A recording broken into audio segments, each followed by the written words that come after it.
Hey there, y'all, and welcome to today's Daily Down and Dirty. My name is Fairlight. Welcome to Airy Fairy Tarot. All right, y'all, today's reading starts with the 9 of Water. And it feels like there's this new illumination. It feels like it carries the energy of like what traditionally would be the 8 of Cups and the 9 of Cups. And it's sort of an awakening stage in between. There's like this wall behind her that I feel like the wall is coming down as this illumination comes through.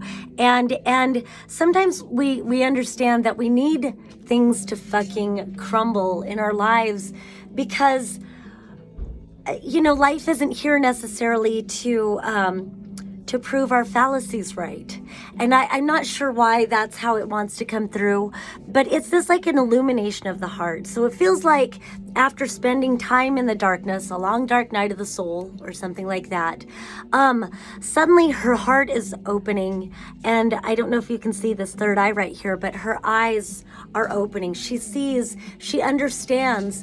And it's like it brings her to a greater awakening to the self, and now she's receiving this illumination, this love, and it feels like a self-love. So it really feels like a what's the word? It's like an achievement, an emotional achievement. It's an overcoming of a great emotional obstacle and opening your heart once again. I just want to stay in this card. It's so fucking beautiful.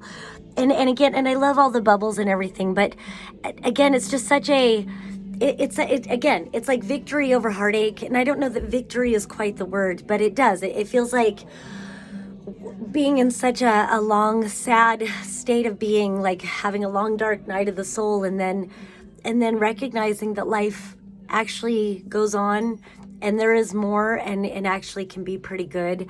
And now it's like an awakening to the self.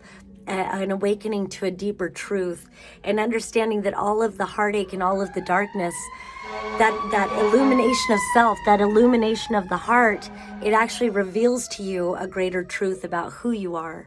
And so it's a greater freedom. So then we move to another 9. It's interesting. That was the 9 of Water. This is just a 9, like a major arcana. And this is about learning. So I feel like these two 9s go together. 9s often indicate a completion of a cycle. The 10 is that it's like it's over and now the new path is opening up. It's begun again.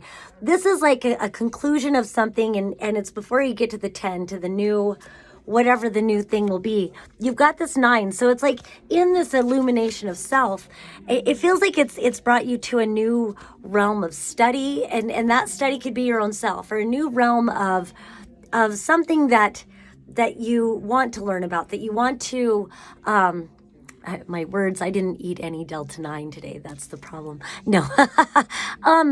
It's like a new inspiration. It's a new hope. It really is what it feels like. It's like, okay, life goes on. It's continuing. Things are getting better. Things are back coming my way. And so it's like, how do I make myself better? And I feel like it's a gift of, it's a gift of understanding that we do create our own realities, not necessarily by making happen what we think we want to make happen, but understanding that there is something about whatever we give our focus to, whatever we decide to learn about, whatever whatever path we set our sights on, that's the direction we go. All right, sorry it's a little clunky today, but whatever. And then we end with the 18 card, Major Arcana. And upright, it feels like it's saying, look to the optimism, stay positive, just stay aligned to the positive. And I love to be like Miss Mary Sunshine, like, yeah, stay positive and keep yourself attuned, because ultimately the message is always about alignment and attuning and frequency and vibration. And I still am with that. But sometimes we are humbled the fuck. But we get humbled the fuck just to be illuminated again, to refine our understanding of how this all works, the energy that we bring into our bodies, the energy that we flow out of our bodies. And this is reversed. So I do feel like it says, it is a heavy dose of reality. Sometimes life will humble us the fuck. But when we start moving again, and when we start getting inspired again, and when we feel that hope again, being humbled the fuck really has its gifts. Obviously, I'm Saturn's bitch. being humbled the fuck has its gifts too, because in being humbled by the way things actually went instead of the way we hoped they would, somewhere in there it's that song. You can't always get what you want, but if you try, sometimes you get what you need. So I'm just gonna leave it there. Hope this helps somebody, and peace and love until next time.